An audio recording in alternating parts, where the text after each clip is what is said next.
it's understandable why there's so many Christians that look at the system and be like, no, this is the mark of the beast. This is Satan. This is the Antichrist. There's a reason why there's so many conspiracies around stuff like this, because there's legitimacy to there being a conspiracy. Yeah, well, we talk about how people aren't evil, but the people at the top they do worship Satan, and you may not believe in it, but they do. So Sam Bankman-Fried was definitely having weird sex orgies in the Bahamas. Oh, the fucking Jeffrey Epstein's fucking temple, dude. Yeah.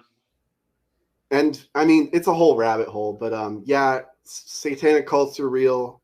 They're very powerful. And it just makes sense because the things these people do that are so anti-human, I mean, you don't even need to get deep into conspiracies to know some of the shit they've done. Even just the Iraq War. Like, well, why are they doing? There has to be some sort of ideology that's making them do such anti-human things. I definitely agree. I mean, when you look at the Roman Empire towards its decline, something that was very common before the rise of Christianity was that there was these occults centered around like these imported gods and deities. We're kind of seeing, something similar in a lot of ways going on in the United States with, whether it be whatever the hell was going on Jeffrey Epstein's islands, or you're talking about, these multitudes of images that we see, we see these rich people involved with some sort of strange rituals or whatever. And I'm not even going to speculate on that too much. But the point is that, those that are on the very, very top, they are evil, and they're evil in the same way as these people that formed strange cults at the end of the Roman Empire, which we can say that is a symptom of an empire in decline. It's they might be trying to force more control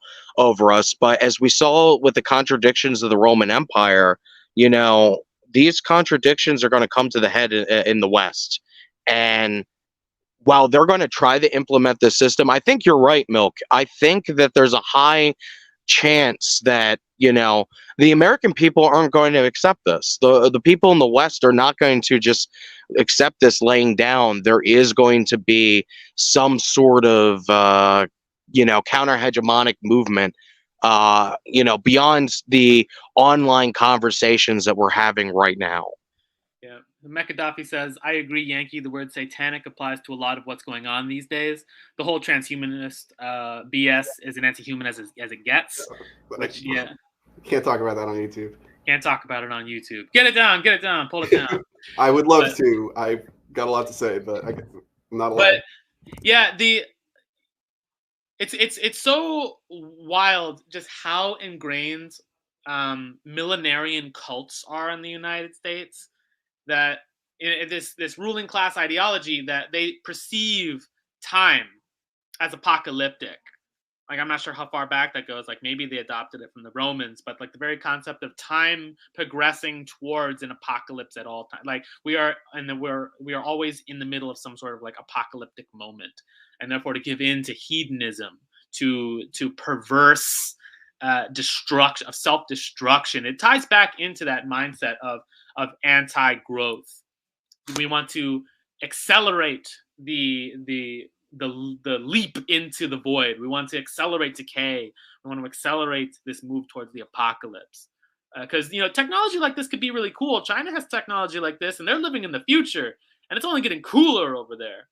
But and we're in this forever spiral of decay, where it's being used not to enhance our progress, not to enhance our quality of life, not to enhance our production.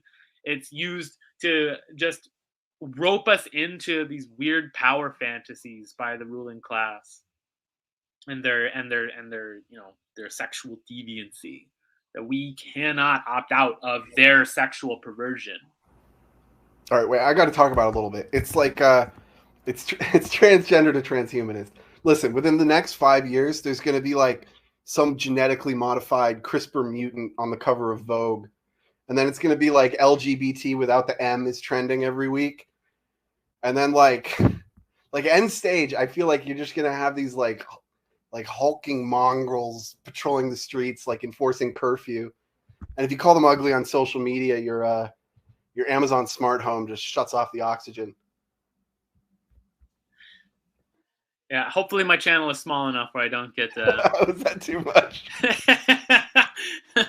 I suggest using whenever you want to refer to a degenerate group, refer to them as a TOS group. That way you avoid any of those issues. I'm sorry, I hope I don't get your. I mean, if you get banned, then you know what I said is true. Yeah, just to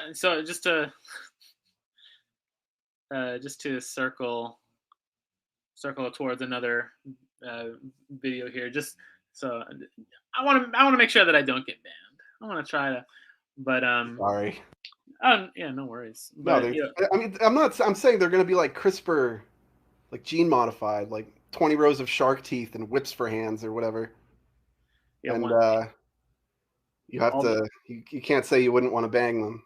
All the best eyeball tattoo artists that got their that cut their teeth and literally cut their teeth in prison to look like yeah, that's what it's gonna. I mean, like that guy who I forget who that guy was years ago. It's an old meme, so I'm dating myself here.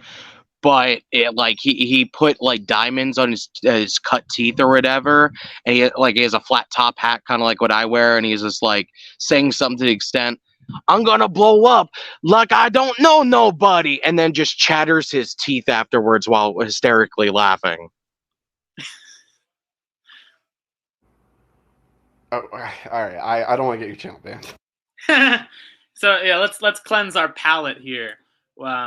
This is one of the crypto people, like one of the big crypto YouTube channels.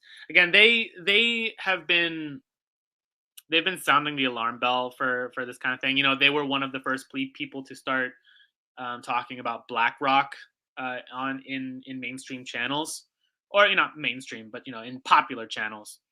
That was an alarm that started to sound on crypto YouTube. So this is one of those guys who's when did this come out? 3 weeks ago. Just keeping his ear to the ground for what CBDCs and what CBDCs actually look like, and how the people who write policy for the freaks in power, how the state who works for them envisions that, what their concerns are for that sort of technology. Let me play this video for a second.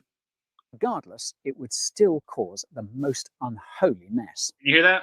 Hypotheticals aside, Emmanuel Cleaver was next, and his line of questioning was so incomprehensible that even Janet couldn't understand. From what I was able to gather, the Treasury is planning on eventually tracking all real estate transactions for illicit finance reasons. Yikes. Roger Williams was the 16th to ask questions, and he asked Janet about an upcoming tax rule that 32 million small businesses will have to comply with starting 2024. The problem is that the IRS, which is part of the Treasury, has yet to publish guidance about this rule. Janet said they're working on it. Right. I forgot about this. Yeah, because I watched this video to remind myself of like what are the consequences of things like this. We lost Yankee. Let me see where he went. Man, we got to get on Rumble. I hate censoring myself. I mean, I have a Rumble channel. It's just small. I think people are going to start flocking to Rumble during the election cycle because they're going to censor RFK Jr. I think Trump is obviously already censored, and I think they're the two populist candidates. So I think people are going to be, I don't know. RFK Jr. is also kind of glowy. So definitely. Like the Israel, he was, what is with the Israel stuff, dude? I don't want to derail. Let's talk about Janet Yellen. No, this is something that I forgot to mention.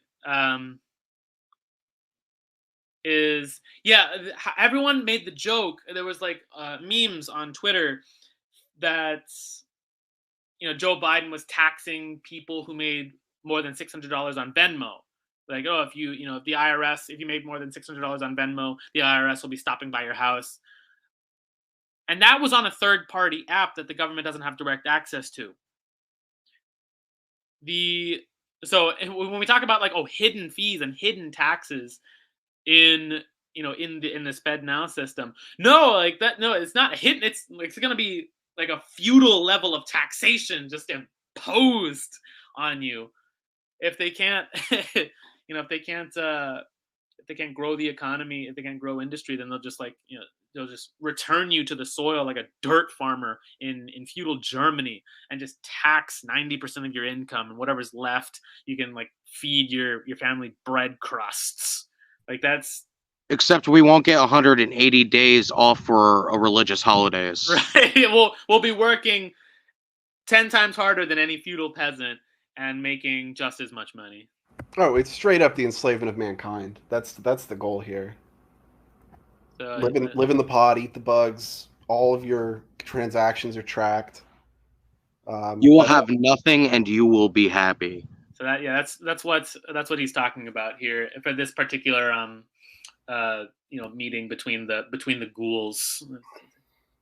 Let me see if it. Yeah. Jim Himes was up next, and he spent most of his time reminding everyone that the US couldn't possibly disconnect itself economically from China. I must admit that the way he said it sounded a bit too pro-China, and Janet's responses were likewise abnormally balanced in that direction. And that's his name. It's Coin Bureau. He's a very large crypto YouTube channel. Very biased. That's the other thing about the crypto bros. They're very anti-China because China is anti-crypto, so they're anti-China. Libertarians, they're all libertarians. Libertarians really have to like get with the times. Oh, did you see what was going on Twitter today with Nina Turner and the Libertarian Party of New Hampshire? Oh God, what happened? I saw that. That was. I'm not going to say that I agree with the response, but it's a little. It's pretty funny. I'm not going to deny that. I'm just going to say, libertarians like Libertarian Party New Hampshire. I'm not going to talk shit because I like that account, but libertarians say silly things sometimes. That's all. Yeah, so that's something you kind of have to put up with on these crypto channels, unfortunately. But let me keep playing the video here. Just had to give a good. Then, after Janet finished getting grilled by Tom Emmer for spending so much money during the pandemic, Bill Foster asked whether it would be prudent to use central bank digital currencies, or CBDCs, to ensure that all the money being used to rebuild Ukraine is being spent on what it should be. I wish I was joking. Bill literally said that they could use digital euros or digital dollars to ensure this. Janet said it was a, quote, interesting proposal, but said that it wouldn't work because Ukraine doesn't have its own CBDC yet. Some of you may know that Ukraine has been rushing towards a CBDC despite the war. I wonder who's behind that decision. Because of the war. Yeah, that's because of. That's the other thing about CBDCs. You see them pop up wherever there's just disaster in what neoliberals would like jerk off to the free market. They're like, oh, it naturally like corrects itself. It's the perfect system. And then you have Ukraine, which is just like all the vultures of the EU are just pouncing on it and turning it into a war zone. Nigeria is the same way. Nigeria, which introduced digital naira, nobody uses it because they understand just how that it's not for them.